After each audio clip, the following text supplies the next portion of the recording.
Greetings! I'm speaking on the eve, or very close to the eve, of the Feast of Dedication, Hanukkah. And today I want to talk about Hanukkah, past, present, and future. I want to make a comment, though, about last week. I have a tendency to sometimes mistake descendant and ancestor to slip.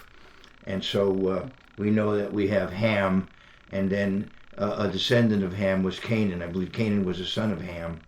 So that clarifies that. And one time, I think last week, I said 3 when I meant 13, but I corrected myself. I hope I didn't confuse anyone. Now, regarding last week's talk, I spoke about the prophet Zephaniah. And yes, it's a short book, 3 chapters, but as with the rest of the Bible, it's power-packed. So I would recommend, if you haven't caught that talk on Zephaniah, you go ahead and check it out. But now I move on to discuss the festival of Hanukkah. And as you know, Hanukkah is, in a sense, a winter festival. The winter is coming. And have you ever thought about what does a snowman win if a snowman does well in the Olympics? What does a snowman win? A gold medal. Hope you like that.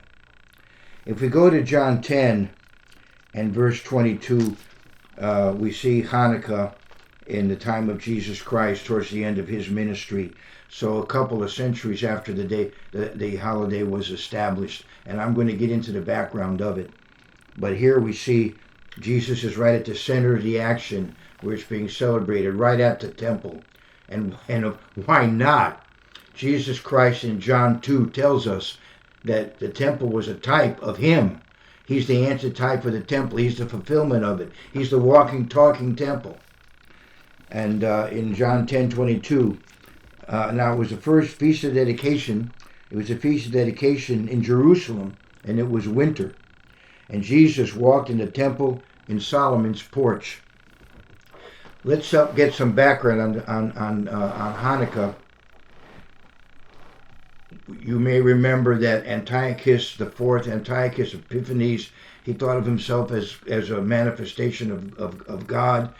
He had managed to somehow take over the throne of the Seleucid Empire to the north of Israel, of the land of Israel, based in Syria, and he was a rival of the empire of the Ptolemies in Egypt, and in between were the Jews in the land of Israel.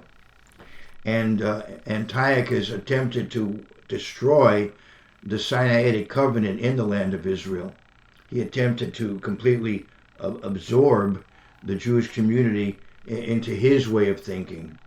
And it finally led to a rebellion and God's intervention on behalf of those who were zealous for his way of life, his Torah, his teachings, his commandments, his laws. There was a family of priests, descendants of Hashmon. They were the Hashmonaim, the Hasmoneans, and Mattathias and his 5 sons, who led a successful rebellion against Antiochus, the first battle in history for religious freedom. And in an ancient historical book from between the Testaments, First Maccabees, a historical book, I want to go to the 3rd chapter of First Maccabees and to the 3rd verse, describing Judah Maccabee. Mattathias died and Judah Maccabee took over. There are differences of opinion of where the title of Maccabee came from, but the followers of Judah were called Maccabees.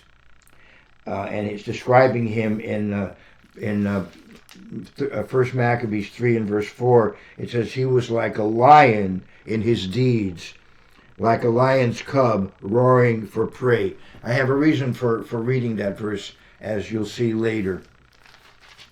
But now I want to go to the 4th chapter of Maccabees, 1 Maccabees, and to the 50th verse. And you see that when the Antiochus defiled the temple, the abomination of desolation prophesied by Daniel, when he defiled the temple, the Jews 3 years later decided to purify it on the same day that he had defiled it, the 25th day of the 9th month, the month of Kislev. They rededicated the temple at that time and made a festival. By the population as a whole took upon themselves that obligation, the Jewish people, to remember that occasion and to keep a festival. And I want to go to the 49th verse of, let's go to the 50th verse of 1 Maccabees 3. Then they offered incense on the altar and lit the lamps on the lampstand, and these gave light in the temple. I think if you go to Exodus 20:25, it describes the menorah, and I think there's material on it in maybe the 27th chapter, but it was always supposed to be kept burning, the 7-branch menorah in the temple. You know, in the book of Genesis, we see, let there be light, Yehi Or, and then it says Vayehi Or, and there was light. And Vayehi Or has 7 letters in the Hebrew, and there are 7 branches on the candelabra in the candelabrum in the temple, the menorah. There were 7 branches, and it was supposed to be kept lit all the time. It's interesting too. God said, Yehi Or, let there be light, and the word Yehi in Hebrew equals 25. And on the 25th day of the 9th month, now we have a festival of lights. Josephus calls this festival lights in his writings at the end of the 1st century AD. And this is BC material I'm reading now about how the festival got started. And one of the things they did was they relit that menorah. And so the festival was celebrated with the kindling of lights. And I want to go further. So I'm going to read now in 51. They placed the bread on the table and hung up the curtains. Thus they finished all the work they had undertaken. And I'm in verse 52 now. Early in the morning, on the 25th day of the 9th month, which is the month of Kislev, in the 148th year, the time that the way they're keeping time back then, they rose and offered sacrifice as the law directs on the new altar of burnt offering that they had built. At the very season and on the very day that the Gentiles had profaned it, it was dedicated with songs and harps and lutes and cymbals. All the people fell on their faces and worshipped and blessed heaven, which had prospered them. So they celebrated the dedication of the altar for 8 days and joyfully offered burnt offerings. They offered a sacrifice of well-being and a thanksgiving offering, and it goes on. So here we see an 8-day festival. Why an 8-day festival? When the temple was first dedicated by Solomon, you see it's associated with the Festival of Tabernacles and the 8th day of Sacred Assembly. At the time of Hezekiah, when the temple was rededicated, there are 2 periods of 8 days mentioned there. So go ahead and look at 1 Kings 8 and 2 Chronicles 7 for the Solomonic dedication. And then go to 2 Chronicles 29 for Hezekiah's rededication of the temple. And there's the periods of 8 days there. And so it made sense to have 8 days now as the temple is rededicated in 164 BC. But there was another reason for the 8 days, and you find that in 2 Maccabees, the 10th chapter. I'm in 2 Maccabees 10, and I want to go to the 5th verse there. Now, these are intertestamental histories. It happened that on the same day on which the sanctuary had been profaned by the foreigners, the purification of the sanctuary took place. That is, on the 25th day of the same month, which was Kislev. They celebrated it for 8 days with rejoicing in the manner of the festival of booths. The festival of Sukkot, the Feast of Tabernacles, remembering how not long before, during the festival of booths, they had been wandering in the mountains and caves like wild animals. Therefore, carrying ivy-wreathed wands and beautiful branches, and also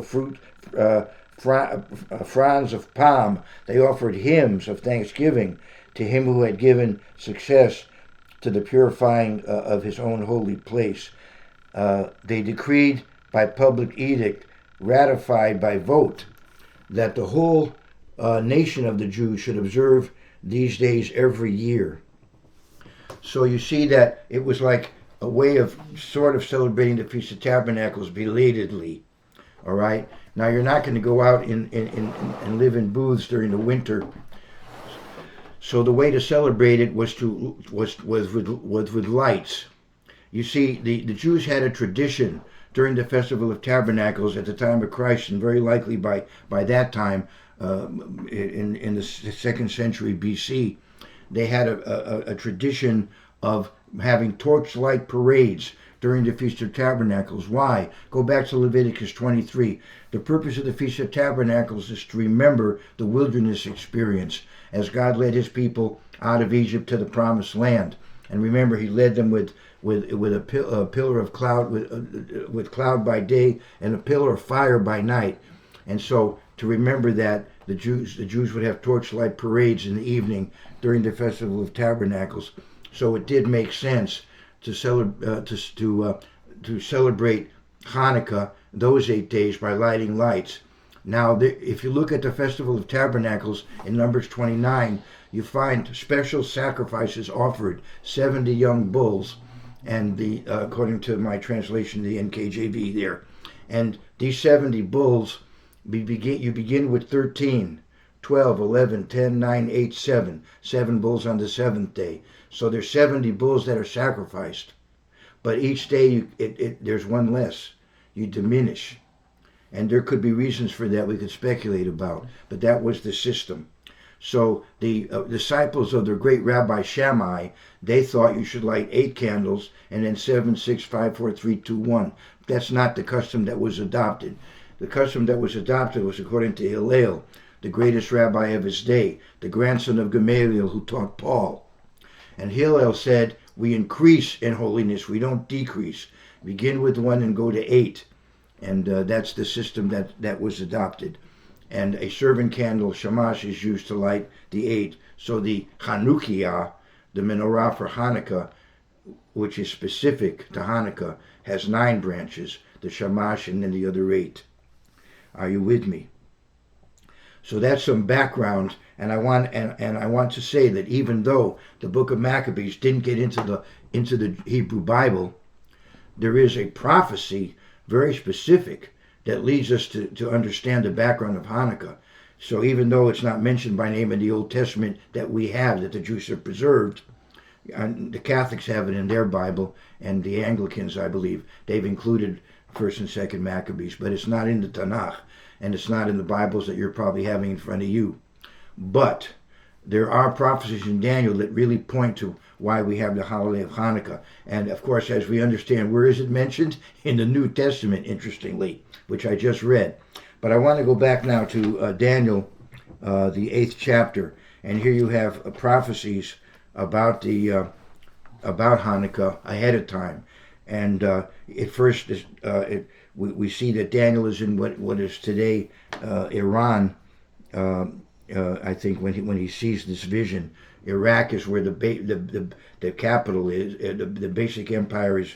No, this is by now it's the Medo-Persian Empire. So he's in Iran. By now we're in the days of the Medo-Persian Empire. The second half of Daniel are prophecies that connect the New Testament with the Old Testament with the New Testament, and they're given when Daniel was a major functionary in the Medo-Persian Empire, which had succeeded the Chaldean Empire, the Neo-Babylonian Empire, where he also had a major role. But now he continues with the Medo-Persian, and he sees this vision. And in the vision, we see Alexander the Great. We see how his kingdom was broken up into 4 major kingdoms, which you can read about in history. And we know that as far as the Jews were concerned, the focus is on the Seleucid Empire in Syria, the Ptolemaic Empire in Egypt, and the Holy Land in between. And this you see in the prophecies of Daniel 8. You can go into it and study into it with commentaries and see how it all works out. But we see how this tyrant arises and stops the sacrifices, and then puts up a swine, an idol, celebrating the birthday of Jupiter or Zeus, celebrating which he connects with himself. He thinks of himself as a god. And we see that we have this period of time where the temple is defiled. And I want to go around verse 14, I think is where I want to go here. And I'm in verse 13. And I heard this is Daniel speaking, and I heard a holy one speaking, and another holy one said to that certain one who was speaking, how long will the vision be concerning the daily sacrifice and the transgression of desolation? So first we have the sacrifice stopped, and then we have a pagan sacrifice. How long will the vision be concerning the daily sacrifice and the transgression of desolation, the giving of both the sanctuary and the host to be trampled underfoot? And he said to me, for 2,300 evening morning. What are 2,300 evening morning? It means evening and morning sacrifices. Evening and morning sacrifices, 2,300 of them were stopped. That takes us 1,150 days. 1,150 days. And he said to me, for 2,300 evening morning, then the sanctuary shall be cleansed. And it was cleansed on the day that it was defiled. But that was not 1,150 days, because the sacrifices were stopped around the middle of the 8th month. And then towards the end of the 9th month is when the pagan sacrifice was offered. So the total time from the end of the sacrifices to when they were reestablished was 1,150 days. You with me? The sacrifices ceased, then there was a period of time, and then the pagan sacrifice was offered. So altogether the total is 1,150 days. 2,300 evening and morning sacrifices were stopped and then again renewed. And if you go to verse 26, you see that again. I want to go to verse 26 to make that more clear. And the vision of the evenings and mornings, which was told, is true. Okay? Therefore, seal up the vision, for it refers to many days in the future. So, this prophecy of Daniel 8 was a two-layered prophecy, a two-tiered prophecy. It was a prophecy of what would happen in 167 BC. We have the defilement on December 6th of 167 and the rededication on December the 6th of 164. And on the sacred calendar was 25th Kislev each time. We see that. But then there's a further fulfillment in the future. If you keep reading in Daniel 8, you'll see that there's an additional fulfillment, and that it does not have the same period of time as Daniel 8. It's a different period of time, and you can see that in Daniel 12. So when Daniel saw this vision, he was overwhelmed. And as I said, the vision partially had to do with why we have Hanukkah, but Hanukkah was a type of what will yet happen. The defilement of the temple by Antiochus is a type of what will yet happen by the Antichrist, which we'll get to, I believe. I think I have time to get to that, because this is Hanukkah past, present, and future. So Daniel 8 moves on to talk about the end time finally, and that's more specifically covered in Daniel 11. But I want to go to Daniel 12 to show you the difference. Daniel 12 is, of course, an end time prophecy, and there you see the number of days is different.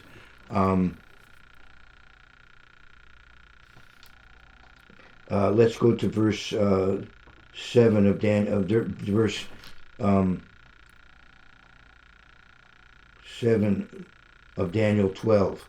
Then I heard the man clothed in linen, who was above the waters of the river, when he held up his right hand and his left hand to heaven, and swore by him who lives forever, that it shall be a time, times, and half a time. And when the power of the holy people has been completely shattered, these things shall be finished. Time, times, and half a time. So here we have 3.5 prophetic years, or 1,260 days. So this is an end time prophecy, and the period of time is a bit different. It's more than 3 years. It takes us 3.5 years. And he mentions later a period even a little bit beyond that. He adds an additional month in verse 11. And from the time that the daily sacrifice is taken away and the abomination of desolation is set up, there shall be 1,290 days. So he extends that 3.5 years for another 30 days in terms of the whole period. And then he goes on to say this: blessed is he who waits and comes to 1,335 days. So there's an additional period. So we can speculate as to what's going on there, and how the church is perhaps being gathered together to be taken to a place of protection as these events are about to happen. We could go into speculation, but I just want to let you know the end time events are going to be an antitype of what happened under Antiochus, but it will be for a bit longer period of time. The Great Tribulation is 3.5 years, as we know from various prophecies. But in Daniel 11, we also have a discussion of these events. Daniel 8 talks about them. Daniel 11 talks about them. Daniel 11 speaks about the Persian Empire in the beginning, and then it talks about the Alexander the Great and the division of his empire, and the king of the north and the king of the south. And obviously these are good scriptures to read this time of year. And I want to go to verse 28 of 11, Daniel 11. When Antiochus IV Epiphanes, who thought of himself as a godlike being, he went into Egypt, and on his way back, there was trouble in the land of Israel. There was a rivalry concerning the priesthood. He had taken upon himself to choose who ought to be high priest of the Jews. Could you imagine? Here he is, a Gentile in Syria, and he's deciding who ought to be high priest of the Jews. So there was conflict over that, and so he came in and was ruthless in putting down a sort of brief revolt there. And so in verse 28, while returning to his land with great riches, his heart shall be moved against the holy covenant. So he shall do damage and return to his own land. And then, again, he tries to go south, and things don't work out for him. So now he's really angry. He can't conquer Egypt because Rome is preventing him. So now he wants to make sure he's in complete control in the Holy Land. So he tries to wipe out, he tries to destroy observance of the Torah, the Sinaitic covenant, the Mosaic covenant. He tries to wipe it out in the Holy Land. And he has many Jews supporting him. He has pro-Hellenistic Jews who want to assimilate, who want to, rise up in his empire, traitors to their people. He cultivates their support. So we have, in a way, a civil war in Israel. We have the pious ones, the righteous ones. You look at Psalm 149, the Hasidim, that they're called at the time of Mattathias, going back to Psalm 149, the pious ones, the saints. They're rising rebellion against those who would abandon God's way of life and assimilate with Antiochus's people. And of course, they thought they would be on the winning side, these Hellenizers, because Antiochus had a great empire. Yes, the Romans were able to stop him, but how could a group of Jews in the land of Israel, a small guerrilla band, how could they succeed against the mighty Antiochus?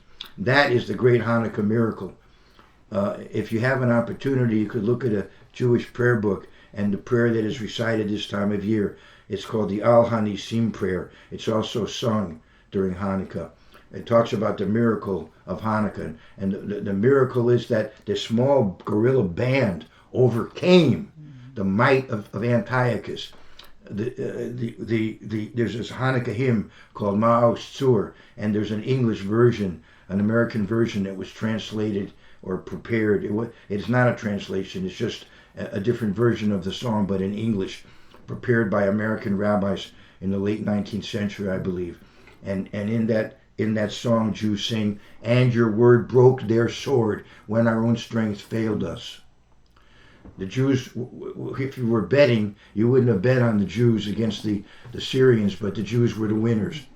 And the Maccabees, the Hasmoneans, represented the sixth stage, the sixth era of the Old Testament church. So you see their echo in Philadelphia in Revelation 3. The church at Philadelphia echoes the history of the Hasmoneans. And you see there what God says about Philadelphia. You have a little strength, but you've not. Let me go there. There's a lot there that I could go into, but I just want to read part of it because it does tie in with the Hasmoneans. And so this is what he says to the church at Philadelphia. Verse 8 of Revelation 3. I know your works. See, I have set before you an open door, and no one can shut it. For you have a little strength, have kept my word, and have not denied my name.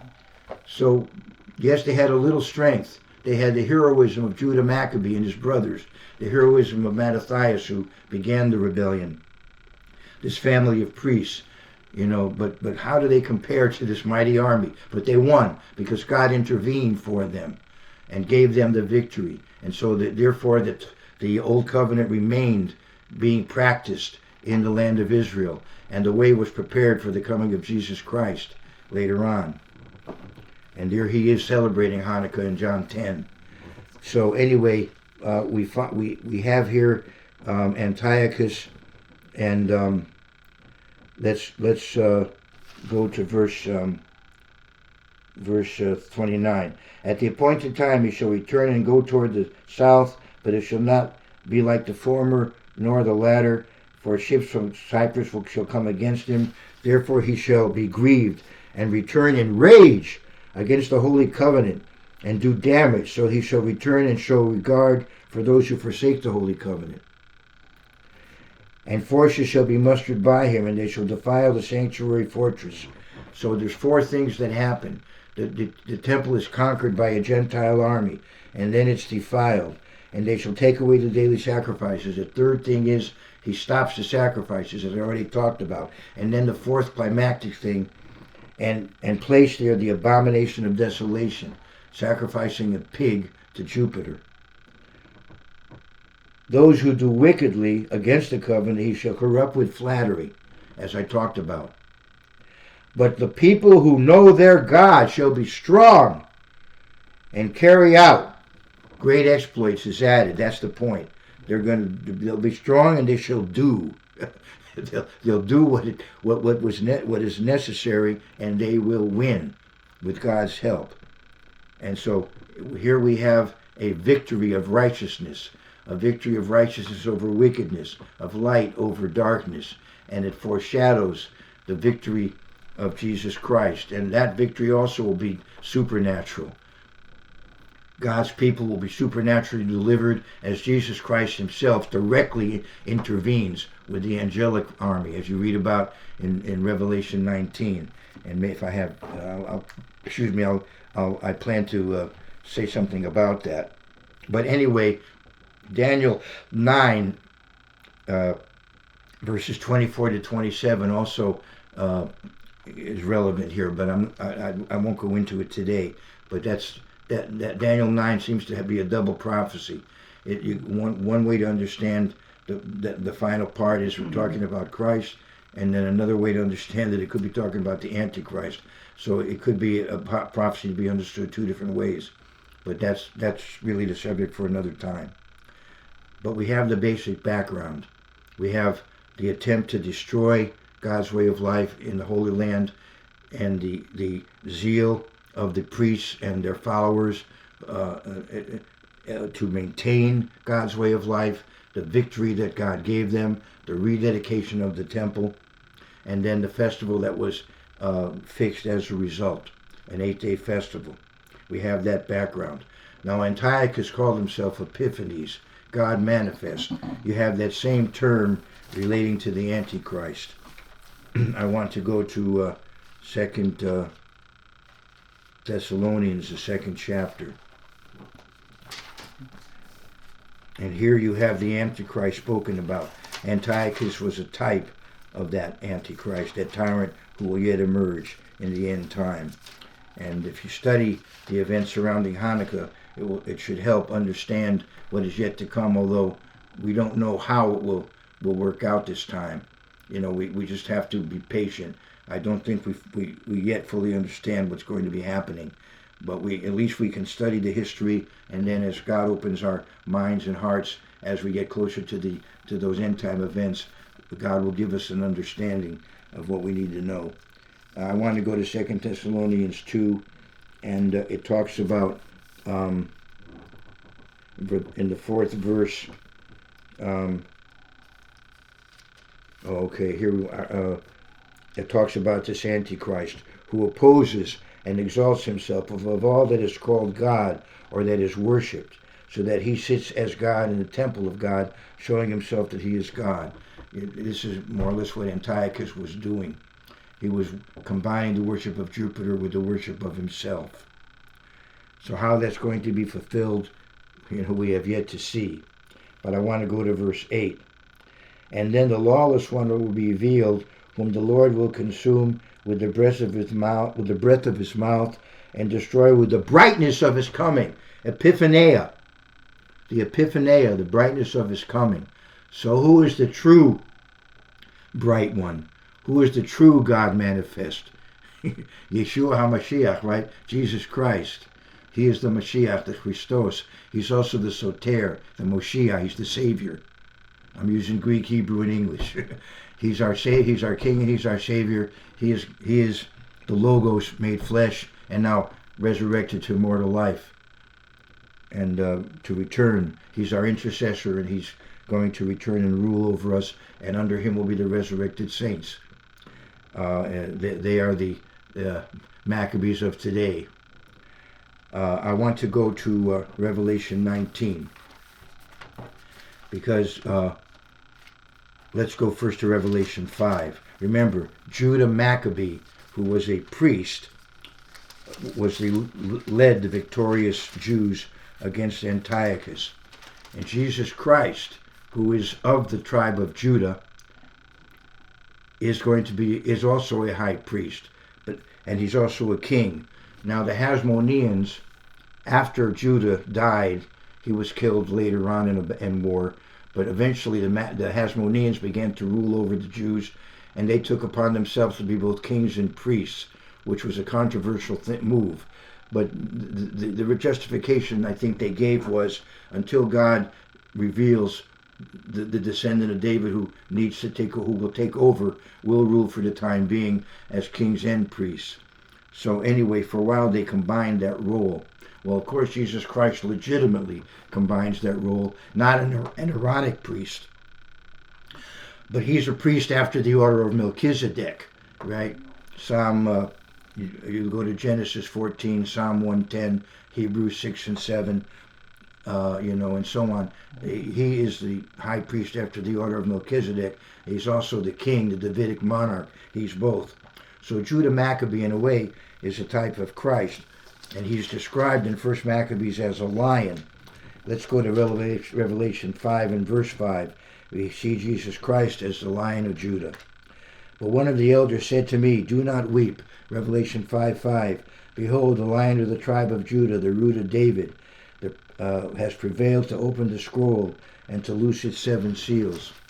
And Revelation 19 shows him, Jesus Christ, returning in triumph. And just as God intervened for the Maccabees, but in a much more dramatic way, that was, you could say, indirect. Now you have the direct intervention of God. Jesus Christ returns with an angelic army and conquers the world. And in Revelation 19, I want to go to verse 16. And he had on his robe and on his thigh a name written, King of Kings and Lord of Lords. So as I speak regarding contemporary Hanukkah, of course it is a Jewish festival and Jews ought to be keeping it, but others now are beginning to celebrate along with them. So I guess you could say the more the merrier. But whether or not you're celebrating it, you be aware of it. Be aware of the background, because it's very helpful. Because let me just show you one verse that I need to turn to. I want to go to Matthew 24 and verse 13. You see, the events that caused Hanukkah are going to be repeated again in some form in the end time. And and there's so much to this. I'm trying to keep myself within a time limit. I could go quite long. There's so much to this. So you can maybe dig it out as you study. And I've also done talks on this in the past. You might go back in the archives and see talks I've given on this in the past. But I want to go to Matthew 24 and verse 13. I'm sorry, verse 15. Yeah, verse 13 is important though.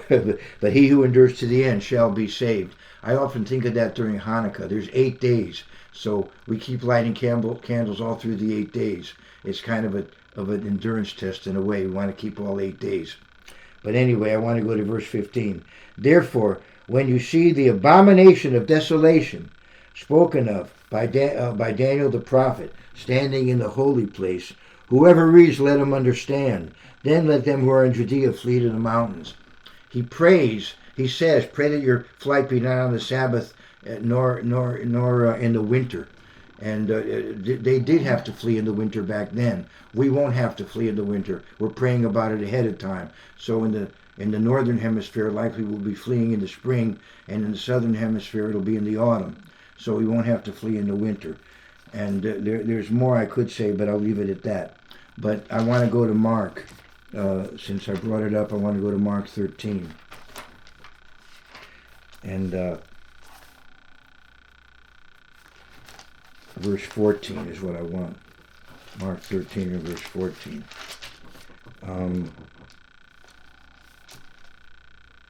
And when this is Mark 13:14. And when you see the abomination of desolation spoken of by Daniel the prophet standing where it ought not, let the reader understand. Then let those who are in Judea flee to the mountains. So here again we have that reference. So the historical background of why Hanukkah began to be observed is important for Christians to be aware of, obviously, so that we're attuned to be looking for those events that are going to signal the beginning of the Great Tribulation. So let's, whether or not you celebrate Hanukkah, but be aware of the biblical background. And so I do want to go back now to Revelation 19 and once again remind us that Hanukkah ultimately is a festival that Jews celebrate, but at that time they were the church. So it is part of church history. And just as the Jews were victorious then, for that brief period where they were able to rededicate the temple and maintain their way of life, and then later, frankly, became a regional power for a time. The Hasmoneans became a regional power for a time. Yeah, obviously, it didn't last. They were a carnal nation, and it didn't last. But for a period of time, Hanukkah begins a time when they ultimately become completely independent and even become a regional power, as Israel is today. But let's remember, Hanukkah points to the victory of righteousness over wickedness, the victory of light over darkness. And so there is a historical background, and there is a contemporary observance of it taking place. And in the future, many events will take place that will fulfill those prophecies, and then ultimately the victory that fulfills these prophecies of the victory of Jesus Christ and the saints. God's ultimate victory over Satan. And so let me read again what it says about Jesus Christ on his return in Revelation 19:16. And he has on his robe and on his thigh a name written, King of Kings and Lord of Lords. So I've given you a glimpse, a little bit of a look at Hanukkah, past, present, and future. So for those of you who will be celebrating it, happy Hanukkah. And in any case, all the best to you and yours.